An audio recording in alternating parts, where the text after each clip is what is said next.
ஊரெல்லாம் கோயிலப்பா, கோயிலெல்லாம் சாமியப்பா.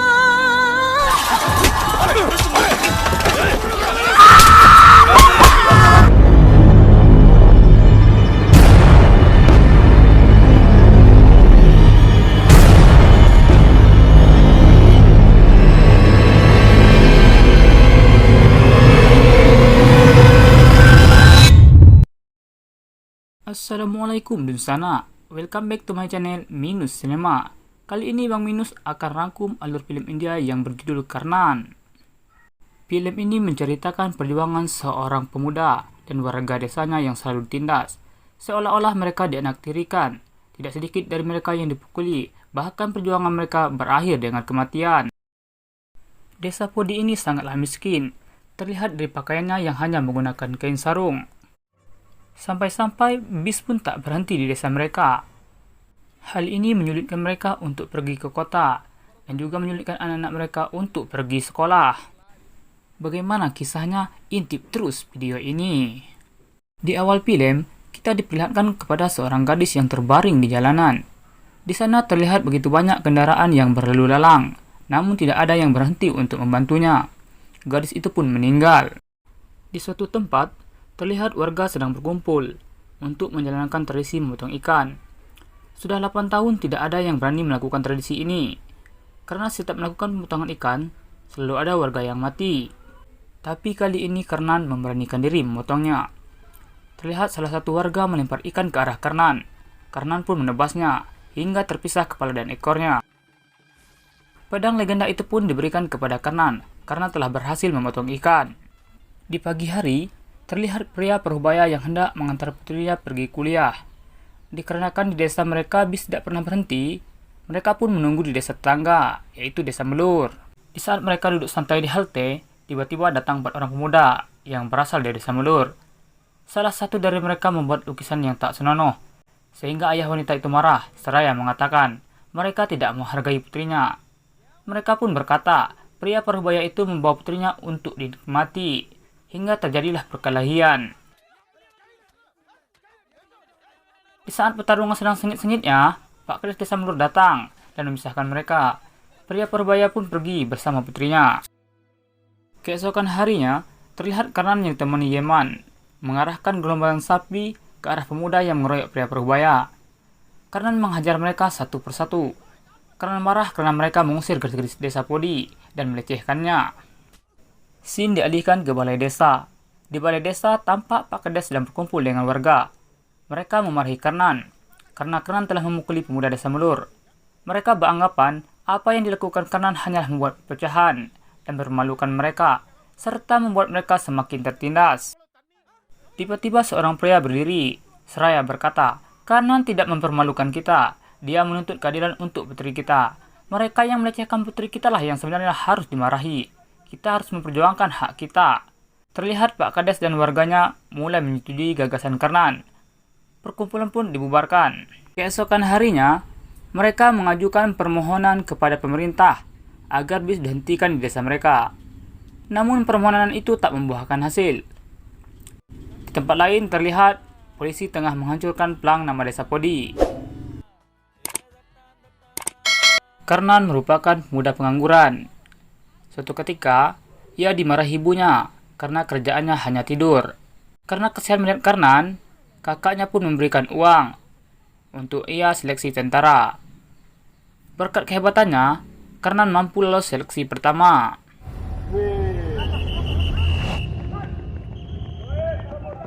Setelah seleksi selesai, Karnan CS pun pulang ke desa mereka. Karnan meminta agar konektor berhenti di desa mereka. Namun konektor itu menolak dan menghina desa Karnan. Karnan pun marah. Kemudian Karnan memukuli pintu bis agar bis berhenti di desanya. Namun sopir tak juga berhenti. Akhirnya Karnan melompat keluar dari bis hingga bis berhenti. Yeman dan warga lainnya menghampiri Karnan. Di saat bersamaan, Yeman menasihati Karnan agar ia tidak mudah marah. Karnan pun diam dan mengabaikan nasihat Yeman lalu pergi. Terlihat seorang wanita yang bernama Draupadi mendatangi Karnan dan mengecup keningnya. agar dia bisa lebih tenang. Disinilah awal hubungan mereka. சொல்லும் செந்தனலா நெஞ்சிருக்க போன பேத்தூரல் அடி. Di suatu malam, ayah Kenan bermimpi bertemu dengan dalam rumah adiknya. Ia mengatakan kepada ayahnya bahwa dia menabung uang untuk pernikahan kakaknya. Tabungan itu disimpan di bawah tanah rumah mereka. Ibu Kenan meminta Kenan untuk menggalinya. Kenan menemukan tabungan adiknya yang telah meninggal. Ibu Kenan pun menangis karena teringat putrinya yang meninggal di jalanan. Ternyata gadis yang terbaring di jalanan itu adalah adik Kenan. Di bawah pohon terlihat Kenan sedang asik bermain judi. Tiba-tiba Padama mengatakan kepada Kenan, "Maukah kakakmu kujadikan istri kedua?" Hal ini membuat Kenan marah dan menghajar Padama. Kemudian Draupadi menemui Kenan dan memarahinya karena Kenan telah memukuli abangnya Padama. Hubungan mereka pun break untuk sementara waktu. Di suatu tempat kita diperlihatkan kepada Kenan yang sedang melamun karena dimarahi pacarnya. Di saat bersamaan, Yaman datang menghampiri Kenan dan mengajaknya mengikuti pertandingan di desa Melur. Saat pertandingan berlangsung, Kenan berhasil menjatuhkan pemain Melur. Namun wasit hanya memberikan 2 poin yang seharusnya 3 poin. Hal inilah yang membuat Kenan jadi marah hingga terjadi cekcok. Yaman pun memisahkan Kenan dan mereka pulang ke kampung mereka. Di perjalanan pulang, mereka bertemu dengan wanita hamil, suami dan anaknya yang berusaha menghentikan bis. Namun tak ada yang berhenti. Yaman mengatakan bis akan berhenti jika dilempari batu. Tanpa pikir panjang, anak wanita hamil itu melempar bis hingga berhenti. Kemudian sopir memukuli Yaman dan suami wanita hamil itu karena mereka beranggapan merekalah yang melempar bis. Terlihat Kenan masih melepaskan tali di kaki keledai. Setelah keledai itu lepas, Kenan mengambil setong kayu, lalu menghajar mereka dan menghancurkan bis. Scene dialihkan ke balai desa. Di balai desa terlihat Pak Kades mengumpul warganya dan meminta warganya mengakui siapa yang telah menghancur bis. Dengan jentelnya Kenan CS mengakui bahwa mereka lah yang telah menghancurkan bis. Di saat bersamaan, perempuan hamil dan anaknya berdiri, seraya mengatakan ia juga terlibat dalam perusakan bis. Semua ini mereka lakukan demi masa depan desa dan anak-anak mereka. Mendengar perkataan wanita itu, Pak Kades meminta warganya untuk bersatu. Apapun yang terjadi, mereka bersama-sama menghadapinya.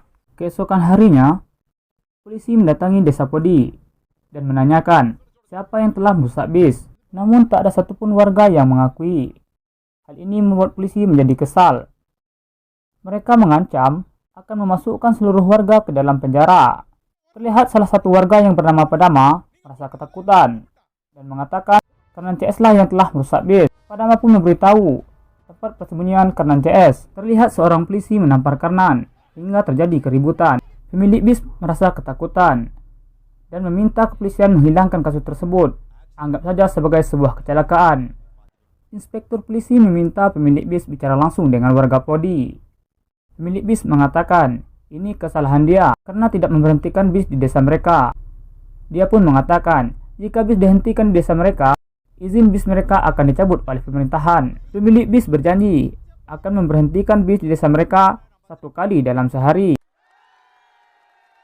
Terlihat inspektur polisi tidak terima dengan keputusan pemilik bis. Ia tetap menghukum warga desa Podi dan meminta tetua desa datang ke kantor polisi untuk membuat pernyataan. Keesokan harinya, istri tetua desa menghampiri Kenan dan mengatakan suami mereka belum juga pulang. Mendengar hal tersebut, Kenan CS langsung pergi ke kantor polisi untuk mencari tetua desa. Sesampainya di kantor polisi, mereka tidak menemukan tetua desa. Polisi mengatakan mereka telah pulang. Saat akan pulang, mereka berhenti di warkop dan menanyakan pada anak kecil penjual kopi, "Apakah kamu melihat orang tua di dalam kantor polisi?" Anak kecil itu pun menceritakan apa yang sebenarnya terjadi. Ternyata tetua desa disiksa oleh inspektur polisi. Mereka diperlakukan layaknya hewan.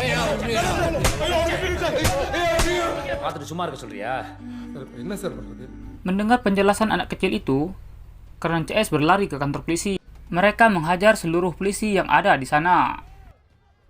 Terlihat seorang polisi bersembunyi di bawah meja. Mungkin dia sudah ngompol karena ketakutan. Polisi itu menunjuk ke arah lantai 2. Di lantai 2 terlihat tetua desa terbaring lemas karena telah disiksa oleh polisi.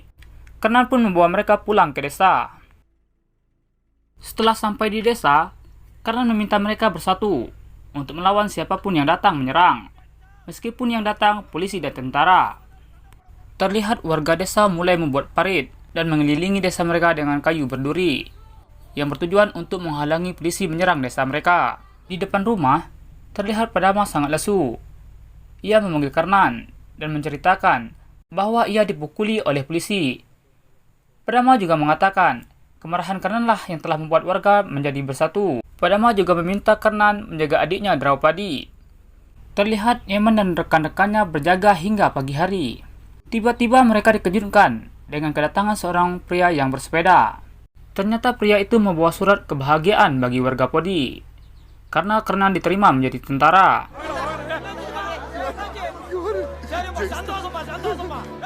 Terlihat Yaman dan warga lainnya mendatangi Kernan dan meminta Kernan untuk pergi ke kota karena dia telah terima menjadi tentara. Tetapi Kernan menolak dan ingin merobek surat itu.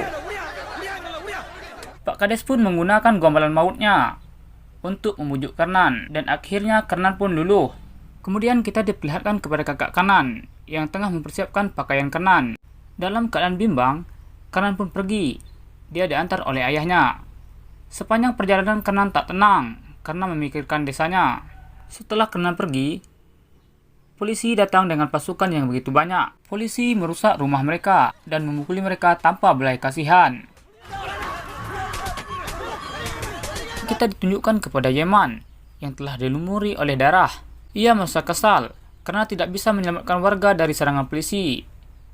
Yaman menyirami badannya dengan bensin lalu membakar tubuhnya. Warga yang melihat kejadian itu berteriak histeris memanggil Yaman. Kita juga diperlihatkan kepada seorang anak kecil yang berusaha kabur dari polisi. Dia berlari sekencang-kencangnya. Tiba-tiba dia terjatuh. Saat dia terbaring, kudanya pun datang, seolah-olah memberikan isyarat untuk menyusul Kernan. Tanpa buang-buang waktu, anak kecil itu melompat ke atas kuda dan menyusul Kernan. Akhirnya ia bertemu dengan Kernan. Dalam keadaan menangis, ia mengatakan kepada Kernan bahwa polisi telah membakar kakek Yaman dan membunuhnya. Kernan pun bergegas kembali ke desa. Dengan matanya sendiri, Kernan melihat kakek Yaman yang hangus terbakar. Melihat kejadian itu, Kernan menjadi tambah marah. Ia mulai membacok polisi dengan pedang legendanya. Polisi pun berjatuhan. Kernan menyandera inspektur polisi dan memberikan waktu 1 jam untuk bawahannya supaya menghubungi Pak Bupati, Gubernur, DPR, dan lain sebagainya agar datang ke desa mereka. Jika tidak, ia akan memotong kepala inspektur. Kernan membawa inspektur ke dalam rumah. Kemudian inspektur itu meminta Kernan membuka pintu, namun Kernan tidak membukanya.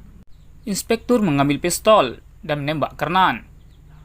Mungkin Kernan menggunakan jurus menerpa badai hingga tembakan itu tidak mengenainya. Kernan berhasil menjatuhkan pistol inspektur dan pertarungan pun semakin sengit.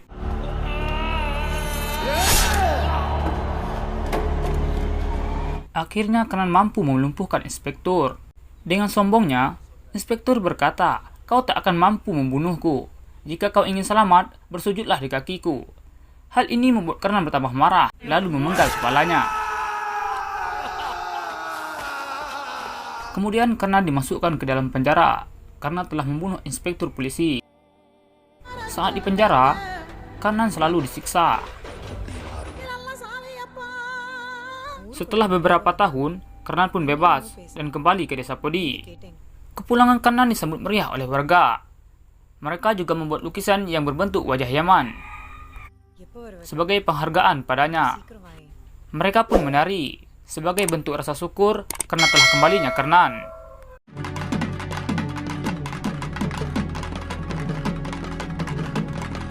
Demikianlah alur film Kernan ini. Semoga terhibur. Dan jangan lupa kicauan bijaknya agar channel ini tumbuh begitu subur. Wassalamualaikum warahmatullahi wabarakatuh.